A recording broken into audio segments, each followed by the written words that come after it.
Sí, hay luz ahí. Está bien. Bueno, oíme una cosa, yo me quedé enganchado con el tema del petróleo. Porque es raro, viste, que te quieran dar una guita para que vos tengas petróleo en tu casa. Es muy loco, muy loco. Aparte es la primera vez que pasa, ¿eh? No tiene bueno, antecedentes. A eso iba. Pero además, viste, el petróleo, digo, ese es un signo de que el petróleo dejó de ser lo que era el petróleo durante ¿cuántos años? Desde el 1910 en adelante. Sí, un poquito más, digamos, empieza a ser un producto clave. Sí, puede ser 1910, sí, en realidad sí. Digo, cuando había autos, qué sé yo, y la Standard Oil y todo ese asunto estaban, en el 11 ya estaban acá caminando a ver si encontraban algo. Y me parecía muy raro, a lo largo de toda la historia del petróleo, que ahora haya unos tipos que no quieren tener el petróleo porque el petróleo sigue andando. ¿Qué es eso? ¿Es economía? ¿Qué es eso? ¿Cómo lo ves? No, en realidad lo que pasó es, sobre todo a partir de los 90 y más del 2000, lo que pasa con el petróleo y otros productos así básicos, es que empezaron a cotizar en el mercado internacional y se permitió el ingreso de capitales especulativos en ese negocio. Entonces vos lo que tenés es, ¿viste? Lo que se llaman contratos a futuro. Yo le compro a alguien petróleo para entrega dentro de 60 días. Entonces yo tengo un precio hoy y pago a 60 días el precio que calculo que va a estar dentro de 60 días. Que para mí digo, bueno, va a subir más el precio, entonces te pongo un precio muy cercano al de acá. Vos que estás vendiendo, esperás que baje el precio, entonces ese precio a vos te conviene. O sea, los dos estamos apostando a ese precio. Ahora, esto se puede hacer entre un productor de petróleo y un tipo que lo utiliza como insumo. En ese caso, hay una operación física. Pero también se puede hacer entre dos especuladores, un banco de Estados Unidos y un inversor de Gran Bretaña, donde se venden contratos de petróleo simplemente por cotización. Cuando llega la fecha de vencimiento no te entrega el petróleo, sino que te garpa la diferencia. El que pierde garpa la diferencia. Es una apuesta. Ahora, lo que pasó con el tiempo es que el 90% del mercado eran operaciones de apuestas, no de petróleo físico. Entonces, lo que apostamos, en realidad le estamos fijando el precio con la cotización que vamos haciendo en el negocio en el especulativo. Y le fijamos el precio al que está produciendo en serio y al que está comprando en serio. Así podemos llegar a hacer un desastre, que es un poco lo que pasó ahora. Digamos. El precio se mezclaron el tema del precio en papel con el precio físico y aparecieron un montón de operaciones de compra de petróleo cuando de repente te aparece este quilombo del coronavirus, que hay una caída. El petróleo, que el físico, almacenalo porque no hay no hay forma de venderlo. Y de repente se encontró y dice, pero se acabó el almacén, no tenemos más donde almacenar. Y yo tengo un barco llegando. Entonces, yo en realidad le quiero vender ese petróleo que tengo en un barco a alguien, no tengo a quién vendérselo, y te lo regalo para sacármelo encima. Y vos decís, no, regalo tampoco lo quiero porque tengo un costo. Bueno, entonces te pago para que te lo lleve. Entonces sucedió, es lo que está sucediendo en estos días, sucedió el lunes, y la nota mía, lo que estaba recién haciendo, es que justamente lo que me dicen, va a volver a pasar, en junio vuelve a pasar porque hay un montón de contratos hechos, inclusive por Estados Unidos, porque primero se dio la baja de precio. Entonces hubo muchas compras especulativas diciendo, es buena oportunidad para comprar. Pero después le cambió el escenario. A los 15 días resulta que no se consumía más. Entonces quedaron un montón de contratos flotando, dice que vencen en junio, y va a haber quilombo otra vez en junio con el precio del petróleo. Eso es un poco la locura es esa, ¿no? La especulación. Claro, la especulación que son las finanzas, que es esto que está por encima como si fuese una nube de escolazo permanente. Yo no sabía eso. Sabía sí que el petróleo tiene un valor, que hay unos tipos que juegan a la bolsa porque en YPF o porque en Shell o no sé qué, o Standard Oil, pero resulta que el proceso es estrictamente abstracto, es decir, no hay cosa, lo que hay son billetes. Y la cosa queda en el medio, y de repente, hoy lo que pasó es que la cosa se cruzó con los billetes y con los papeles, con esos contratos. De repente dice, bueno, estás tomando la cosa, bueno, guardala, no tengo dónde guardarla, y es petróleo, ¿viste? No puedo meterla en el pozo de vuelta. Tengo un dos también. Disparate es digamos. Pero bueno, es parte también, digamos, así, parece absurdo el ejemplo así en sí mismo, pero es parte del disparate en que se convirtió este mercado internacional, que es una timba. Viste que se habla de casino internacional, es un casino. Escúchame, es un casino de hace mucho, ¿no? Es un casino por lo menos de los 90. De los 90 se generalizó, se globalizó el casino. Pero ya esto arrancó en los 80, ¿no? Un poco, digamos, claro, ese tipo de... Reagan y Thatcher, ¿no? Reagan y Thatcher. Claro, ese tipo de globalización financiera fue esto. Thatcher en Gran Bretaña y Reagan en Estados Unidos. ¿No? Fue claro. Ahí cuando se globalizó todo el fenómeno de inclusive las grandes corporaciones que dejaron de ser de un país para ser corporaciones que estaban por encima de los estados, ¿no? Que es un poco el mal principal que tiene el neoliberalismo, ¿no? Que es el poder de las corporaciones por encima de cualquier otra institución. Pero dice Foucault, respecto de justamente del Estado, el neoliberalismo, dice Foucault, requiere de un Estado fuerte, no un Estado débil, un Estado fuerte, ¿viste? Es decir, que frente a una determinada situación, el Estado sale a bancarla, ¿no? Independientemente de cualquier otra cosa. Bueno, es lo que sucedió en 2008-2009. Claro, el Estado,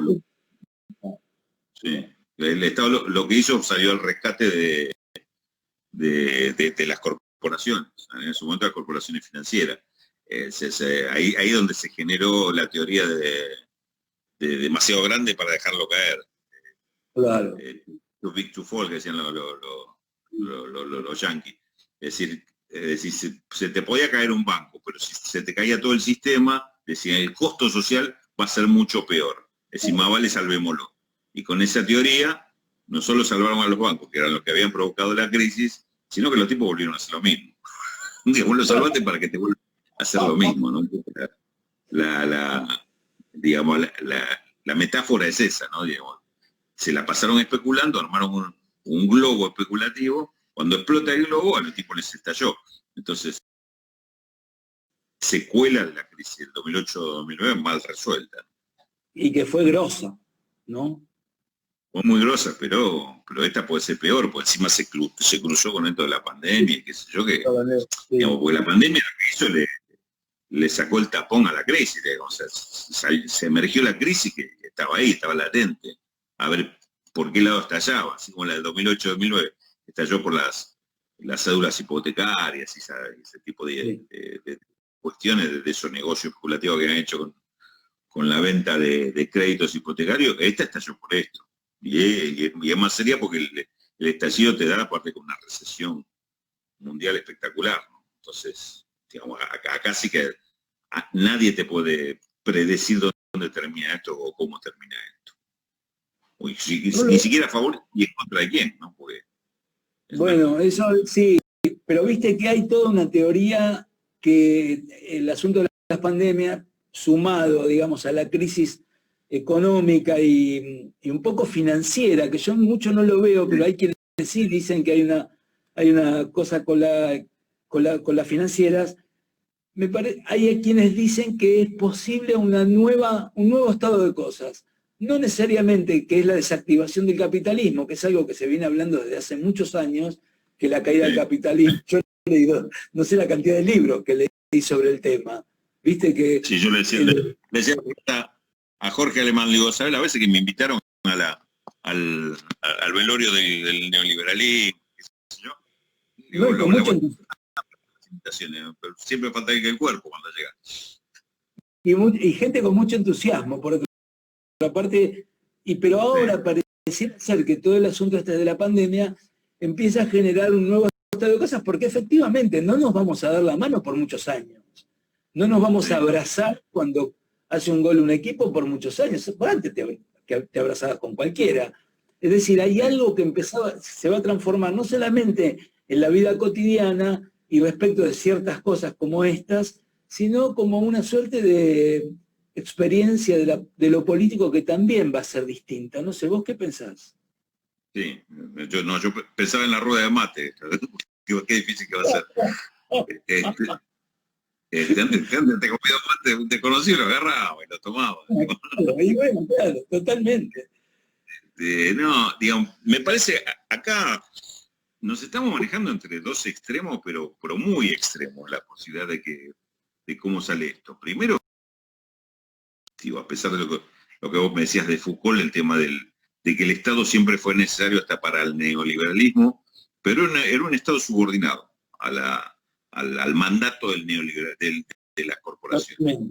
Eso también lo dice Foucault. Eso puedo decir.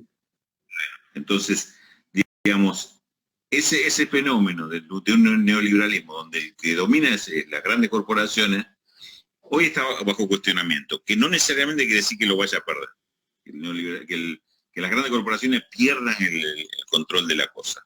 Hoy es como que se le da una opción, una oportunidad al Estado a volver a ser el que manda, el que toma las riendas. Toma las riendas en función de la cuestión social, en función de otro esquema más solidario, dentro de esta emergencia, viste, todas estas enseñanzas que da el tema de que, la disciplina social, pero en función de un fin social, ¿no? En beneficio de unos pocos, podría ser. Por otro lado, otros te dicen, bueno, pero también este disciplinamiento te marcó que hay quien te hace marcar el paso y ahora en nombre de la salud no podés ni siquiera salir a la calle a protestar. No, tal cual.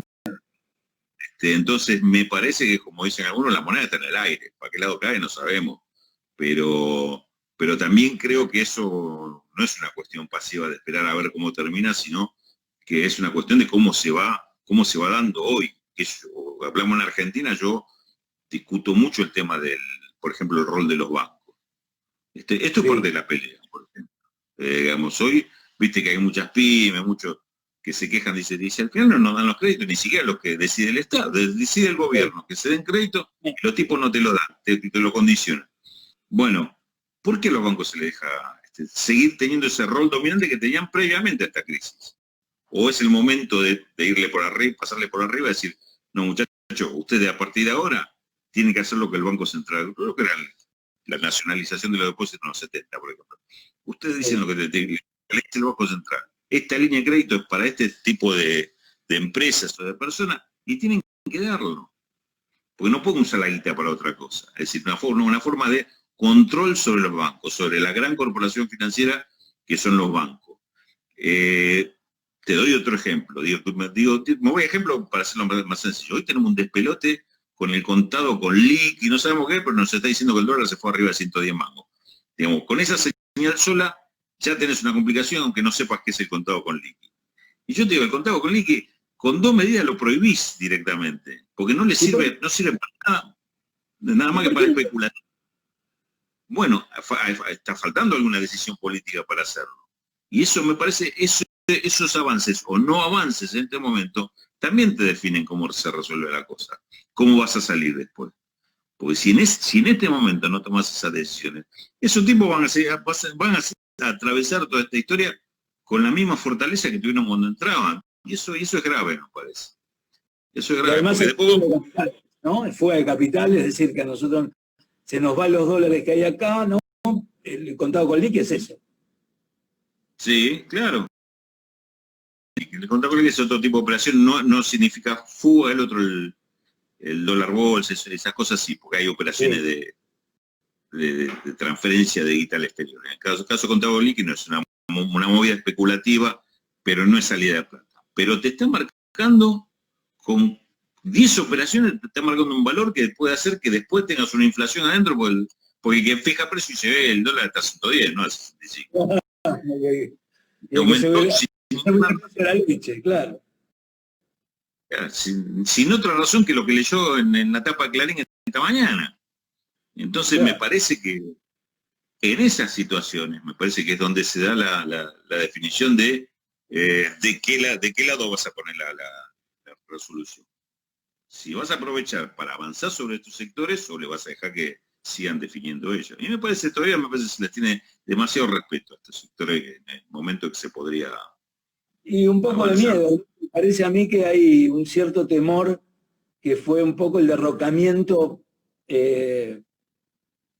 sí, democrático, digamos, de Cristina y el kirchnerismo, ¿no? Que fue eso, y esos 4 años del neoliberalismo de la mano de Macri, y ahora, qué sé yo, estamos un poco, no sé, como también un poco al criterio también del presidente, ¿no? Que tiene ahora toda una función de carácter social y sanitario, digamos, que es bienvenida y que efectivamente funciona, pero todavía no tenemos un poco la dirección del asunto. Un poco lo estableció el ministro de Economía, pero me parece que estos gestos de los bancos o bueno, lo que hablamos recién de las finanzas, que se pueden detener ciertas cosas, se siguen manteniendo, como si hubiera ahí una fuerza que no puede terminar de salir del lado del gobierno, del lado del peronismo y eso, ¿no? Sí, yo creo, Gustavo, que esto tiene que ver, bueno, nombraste justo el proceso del fin del gobierno de Cristina, pero yo creo que también tiene que ver con eso, que no hemos analizado, o no se analizó suficientemente el por qué cadito. Y yo creo que tiene que ver mucho con esto, con sectores donde no se los controló en su momento, no se los condicionó, se los dejó avanzar demasiado, y son los sectores que te acorralaron al final. Ahí volvemos al tema del poder de las corporaciones. La corporación financiera le jugó al gobierno de Cristina en los últimos 2 años ferozmente. Te sacó a la calle, te sacó la gente a la calle a pedir que le dejaran comprar dólares. Y salía a la calle aquel que no tenía ni un mango para comprar dólares, igual. Pero salía igual. Cualquiera de nosotros lo hemos vivido en alguna discusión con un tachero. Decía, no se puede comprar dólares. Le decía, ¿cuántos dólares quiere comprar? ¿Te los vendo yo? No, si no tengo un mango, voy a comprar dólares. No sé para qué discutir. ¿A favor de quién discutir? Y yo creo que no haber cerrado ese proceso, es decir, bueno, se perdió. ¿Y por qué se perdió? Nos hace por ahí en algún punto repetir algunos errores, porque es eso mismo, en vez de provocar miedo, hoy te tendría que provocar la advertencia de decir, con estos tipos, es decir, no hay respeto que valga, porque te la van a hacer igual, aunque lo respete. Entonces, cuando pueda avanzar, avance, controlarlo vos a ellos, pues si no, esto termina mal, digamos. Y me parece que, digamos, hay como una confianza depositada en el gobierno, ¿viste? Tipo como Alberto Fernández, que ve que se maneja con criterio, qué sé yo. Yo te diría que tiene tipos alrededor que saben de esto también, no son cabeza lo que tienen alrededor, son más bien tipos bien formados y con cosas escritas que te demuestran que esto lo entienden. Ahora, faltan esas definiciones políticas, faltan esa decisión que por lo menos desde mi punto de vista deberían estar tomándose ya y no esperar otro momento. Vos hiciste internacionales en el Canal 7, ¿no? Sí. Y hacer lo nacional acá en Página 12 y en el programa de Tonietti, que es todos los días a las 9 de la mañana. Muy buen programa. Sí. ¿Qué es mejor? ¿Viste? ¿La internacional o la local? ¿Qué hay que mirar primero para entender lo que nos pasa a nosotros? ¿Ver la idiosincrasia del argentino o ver los efectos? Porque, por ejemplo, yo trabajé mucho sobre el tema del tango y cada vez me voy dando cuenta de la importancia que tuvo, no se supone que en la década del 20, el despliegue de la mujer de una determinada característica que tenían que ver con el cancán y qué sé yo, viste que uno con características parecidas y con productores norteamericanos puestos acá, ¿no? Entonces, pues bueno, lo que a nosotros nos parece que eso funciona de un modo objetivo en la Argentina, que eso resulta que hay una cosa internacional que unos meses o años anteriores a que ocurrieran acá, ocurren efectivamente en otros países, o en Europa, o básicamente en Estados Unidos, por lo que significaba. Entonces, cuando vos tenés que pensar la política argentina, ¿pero pensás a través de lo internacional o a través de lo nacional? No, yo creo que se arranca de lo nacional, el conocimiento de tener lo nacional, y después sí, algunas explicaciones tenés que buscarlas en el contexto internacional, pero yo creo que se va de lo local a lo a lo internacional. Digamos, sería, el circuito sería de lo mismo que a veces nos discutimos cuando decimos el tema de la comunicación. Vos vas de lo local para entender lo local. Buscás en lo internacional cuál es el reflejo y qué experiencias podés tomar. Y de lo que aprendes del internacional volvés a lo local para aplicarlo. Con la información pasa lo mismo. Es decir, yo cuando tratamos de enseñar o explicar cómo se hace comunicación, sobre todo con pibes que están en un barrio, en el interior y que sé yo, sí, pero nosotros no llegamos a los grandes medios nacionales.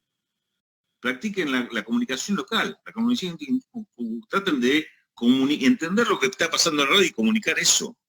Ahora, después de eso lo va a llevar a un contexto internacional, comprender eso dentro de ese contexto. Subís al contexto internacional o más general, lo interpretás y después volvés con esa nueva capacidad o ese nuevo conocimiento, aplicarlo otra vez en lo local.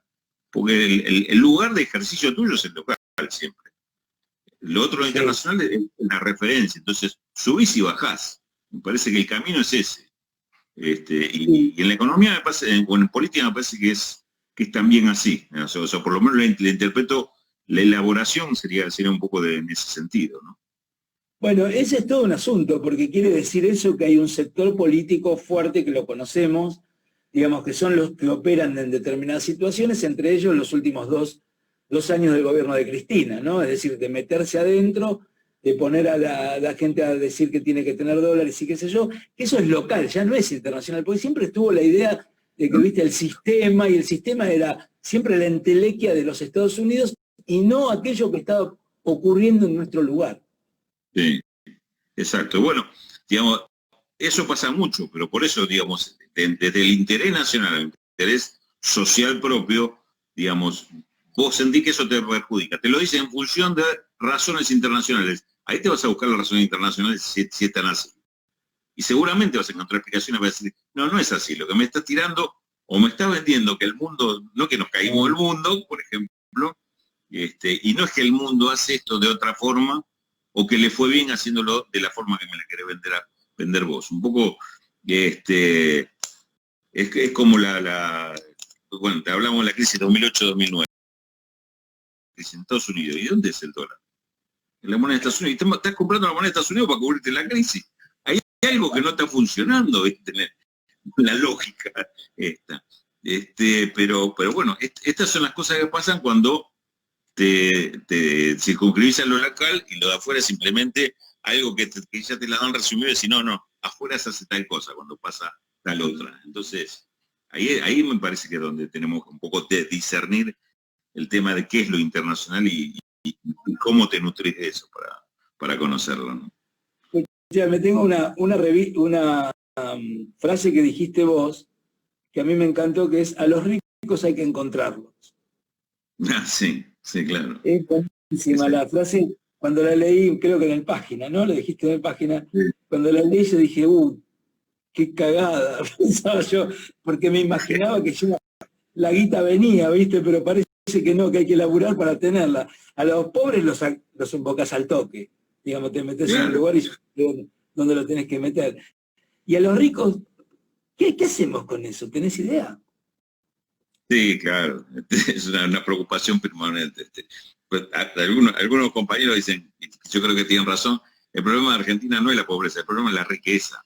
Porque siempre se habla de la pobreza, y no de cómo solucionar la pobreza, y cómo solucionar la riqueza, para que estos tipos no sean tan ricos y encima se la lleven, ¿no? Porque, digamos, vos sabés que yo insisto mucho que el problema principal de la Argentina no es ni la inflación, ni el déficit, ni de que somos como somos. Si el problema es la fuga de divisa. El problema es que se están llevando una cantidad de guita de lo que se produce acá permanentemente.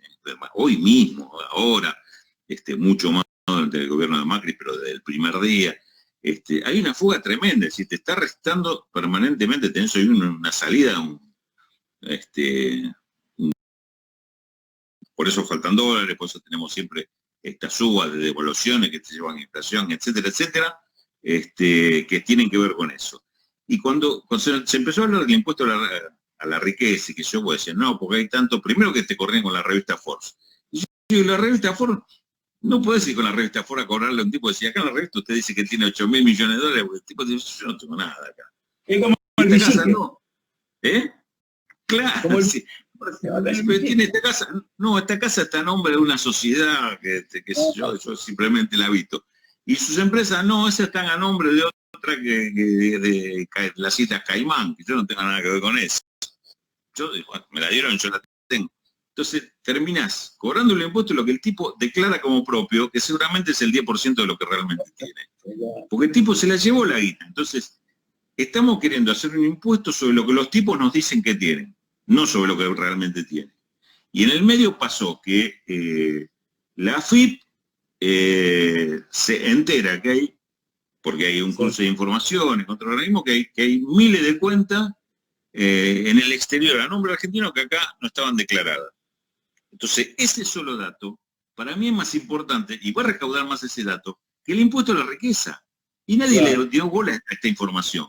Y además te digo, es un dato que estaba en la AFIP desde 2018, es decir, que el gobierno anterior lo tuvo 2 años y no le dio pelota, obviamente porque no le dio pelota, pero digo, hasta se podría hacer inculparlo por mal desempeño de su función pública, lo que fuera. Digo, porque está protegiendo en realidad esa fuga de guita. Empieza a aparecer en datos concretos, aunque sea en una mínima parte. Pero tenés el dato. Y yo creo que hay que insistir en ir sobre eso. No querer ver cómo le sacamos un mango mal tipo que declaró algo acá. En todo caso, el que declaró algo acá, tenés que sospechar que tiene más. Empecé a investigarlo. Porque me parece que ahí está la clave del asunto y es donde está. Se está hablando de 400.000, 500.000 millones de dólares de argentinos al exterior. Esto, ahí tienen los 2 PBI que se chorearon. Esos son los 2 PBI que se chorearon, no enterrados por Lázaro Báez en la Patagonia. Sí, anda a preguntar a cualquiera, viste, que no sea economista y que repite, viste, se comieron un PBI, ¿cuánto es un PBI? ¿De qué se trata? Y nadie sabe eso. Bueno, Rulo, yo con eso solo respondo. No digo, una respuesta buena para eso es, se comieron un PBI y repartieron otro. Son unos fenómenos los que estaban antes, ¿no? Porque lo que repartió... Te quería hacer 2 preguntas. La primera, ¿qué es mejor, la industria o el campo? ¿Qué elegís como economista? Decís, bueno, ok, voy a hablar con estos tipos. Tenés que elegir a uno y no a otro. ¿La industria o el campo o ninguno? ¿O los dos? No, digamos, los dos, pero primero la industria. Ah, ok. Primero la industria. Digo, adelante. Y además, sí. Hay otra cuestión ahí, es que hoy la industria sigue siendo la que da empleo. Y hoy el campo no da empleo directamente. Te digo más, el campo en Argentina no lo trabajan los campesinos, lo trabajan los contratistas, que son semejantes máquinas que te hacen, por ejemplo, en la soja, te pasan un día, te hacen la siembra con una gran máquina que va metiendo el glifosato, la semilla, que son en la misma pasada. Un día, y después vuelve otro día, ese mismo contratista, con otra máquina que la que cosecha. En el medio no laburó nadie salvo el tiempo, salvo el clima. No hay, digamos, distinto es el tambo. El del tambero tiene que ordeñar a la mañana y a la noche. Si hay paro también hay ordeña porque la vaca hay que sacarle la leche. Es decir, pero lo que está pasando es que al tambero, que por ahí tiene 4 o 5 hectáreas y un gran establecimiento, viene un tipo, le alquila el campo, lo saca al tambero y planta soja. Entonces ahí es campo contra campo o un gran rentista que sacó un tipo que laburaba, que tenía sus empleados y demás, y no va a laburar, sino que va a explotar el campo como un negocio financiero. Entonces, hoy el campo lamentablemente es eso, digamos, y más que pelearte con el campo, tenés que pelearte con el modelo productivo. Porque el chacarero tenés que defenderlo. Porque el chacarero es víctima de este otro campo. Entonces, a ese tipo es el tipo que es ganadero, que siembra, que tiene horticultura, árboles frutales, vid en Mendoza, a ese tipo sí hay que protegerlo. Y decirle, bueno, vos venís de la mano del tipo industrial que te hace que ese producto te va a ser un producto exportable y vas a tener un mango más.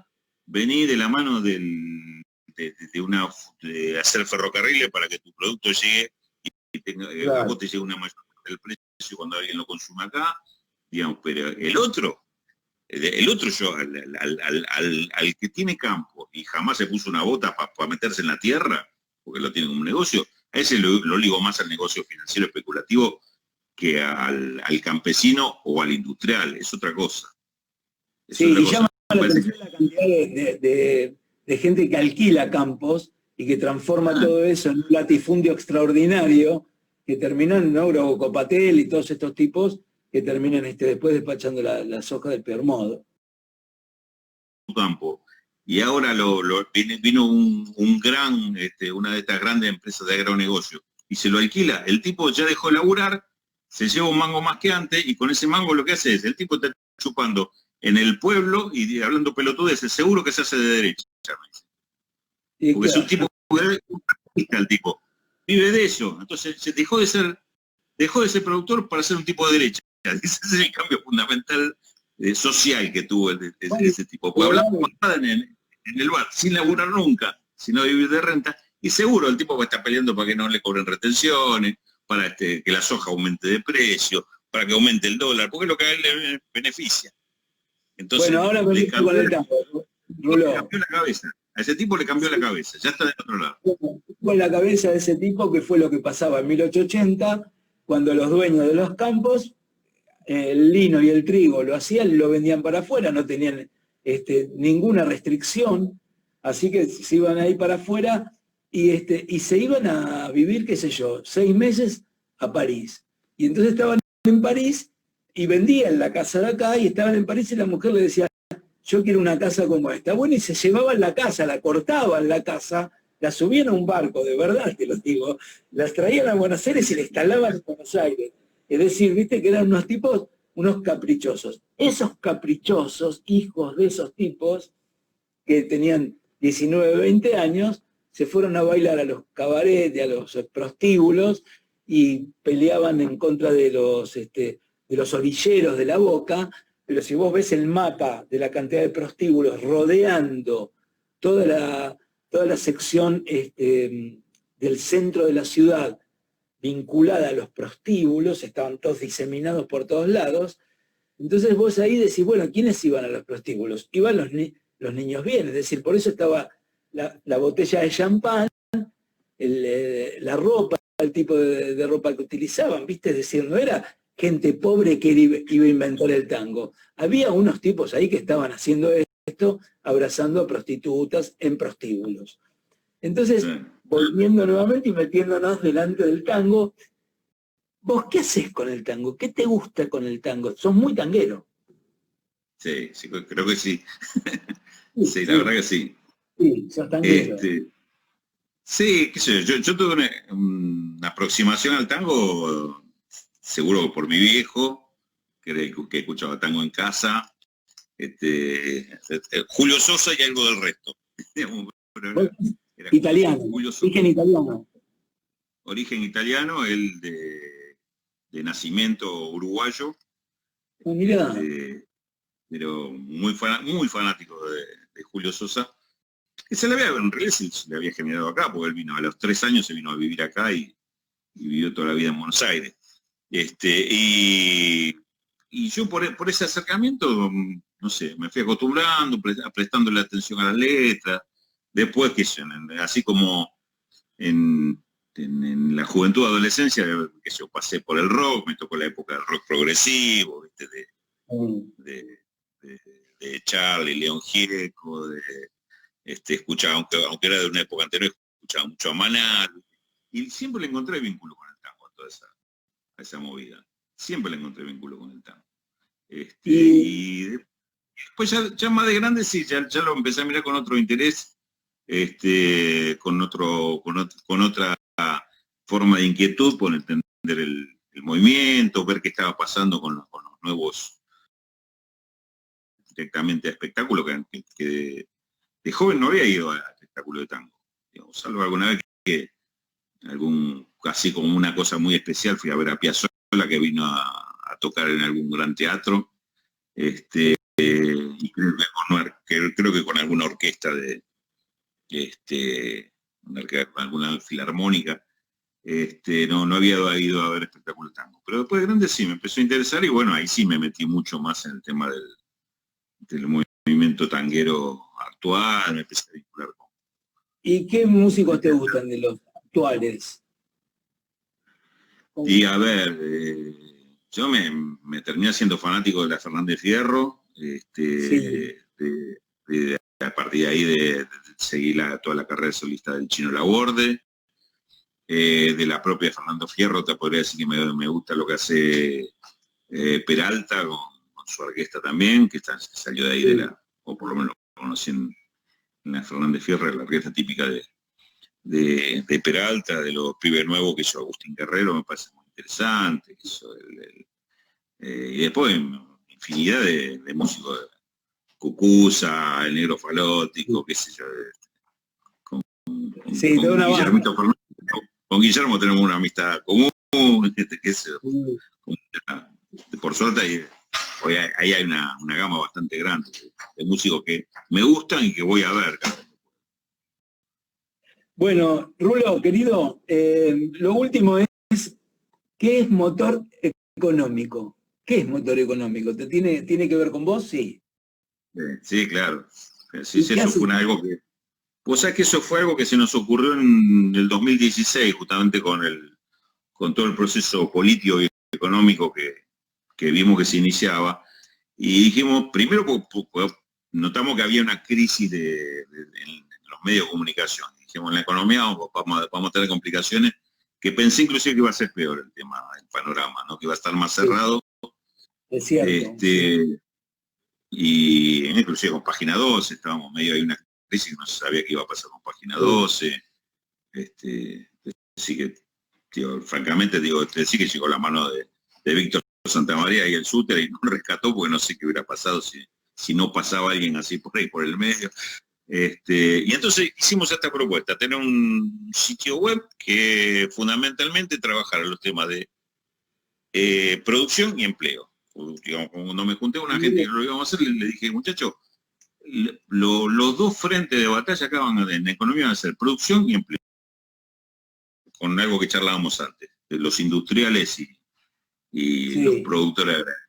Nos empezamos a juntar con un grupo de industriales, de empresarios de algunas cámaras que yo ya conocía por el laburo, le hago la propuesta, le cuento de qué se trata esto, y ellos me dicen que están de acuerdo. Te digo, estamos hablando ya a mediados de 2016, ya en crisis, ya con una bruta devaluación, la inflación disparada, caída en recesión la economía, tipo que viene del marco interno, estábamos hecho bolsa, pero todavía te hablaban, y por esto hay que aguantar unos meses y después arranca, pero por ahí había que pasar por esto, te decían.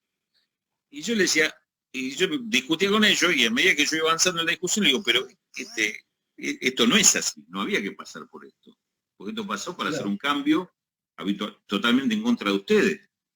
Sí, no, bueno, eso es lo que nos dicen algunos, qué sé yo, y otros, bueno, los tipos me mostraron su discusión interna de este tema. Y en un momento le digo, bueno, finalmente, yo lo que voy a defender es esto. Digo, vamos a defender la producción y el empleo. Yo a ustedes no los veo muy convencidos para defender a la industria, porque ustedes están creyendo que los va a salvar el gobierno y ustedes están afuera de este proyecto. Este proyecto ustedes lo dejan absolutamente afuera y lo va a hacer desaparecer. Yo no soy dirigente empresario. Yo no voy a defender a los empresarios, pero voy a contar, porque el día que ustedes desaparezcan sin decir nada, yo quiero estar para contarlo, porque esa va a ser mi función. Ahora, si ustedes no se quieren defender y desaparecen, te digo, terminé de hablar eso y me di cuenta que los tipos se quedaron mudos mirándome. ¿Viste cuando decís, se me fue la mano? ¿Viste? Me parece que fue demasiado grosero. Pero con el tiempo, te digo, hoy puedo hablar con cualquiera de esos que estaban en la mesa ese día, que eran 4 o 5, y todos me dicen, tenías razón, por eso te apoyamos, y qué sé yo. Los tipos se dieron cuenta, algunos se dieron cuenta con el tiempo, otros no, había uno en ese momento en la mesa que la vio claro, inclusive salió de ahí, pidió mi teléfono y salí de ahí de la reunión, me tomé el subte, me acuerdo que estando en el subte me suelta el teléfono y dice, yo con vos quiero seguir charlando. Dice, porque me interesa todo lo que dijiste y estoy de acuerdo. ¿Sabés quién era ese tipo? El que hoy es secretario de Industria, Ariel Chale. Hoy es secretario de Industria de... Sí, qué bueno. Y yo lo conocí ese día. yo lo conocí ese día, al tipo. Martín estaba en el gobierno de Cristina, me parece, ¿no? Estuvo, claro, él estuvo en algún cargo en subsecretario PYME, me parece que al principio, el gobierno de Néstor, me parece, no me acuerdo. Un tipo lo vi yo, le gusta el tango también, y lo vi en el recital de Lidia, que es un tipo encantador. Sí, muy bueno, muy gran, un gran tipo, sí. Así Rulo, que con ese seguimos charlando. Así que bueno, ese fue el arranque de motor económico, fue creciendo, avanzando, convirtiéndose medio en una referencia ahí, creciéndose. Bueno. Y hoy un poquito de todo, el medio mimado de todo el sector PYME sobre todo. Bueno, Rulito, escúchame, nos vamos a ver en el curso de tango que vamos a ver en Flaxo. Sí, todo. Ahí vamos a estar. Así que... ¿Cuándo arrancamos? Y arrancamos el 4 de mayo, ahora en un par de semanas, 10 días. Así que bueno, va a estar bien, vas a ver cómo es la dinámica, todo está fenómeno. Bueno, loco, te agradezco esta charla, me encantó. No, tengo un montón de listas, una lista con un montón de cosas para preguntarte que ya te las voy a ir preguntando a medida que vaya pasando el tiempo. Bueno, hermano lindo, te mando un abrazo. Chao, querido, gracias. Y como siempre con vos, siempre es un placer encontrarse y charlar. La verdad que es un gusto tremendo. Así que te agradezco esta invitación. Gracias, loco, te mando un abrazo grande.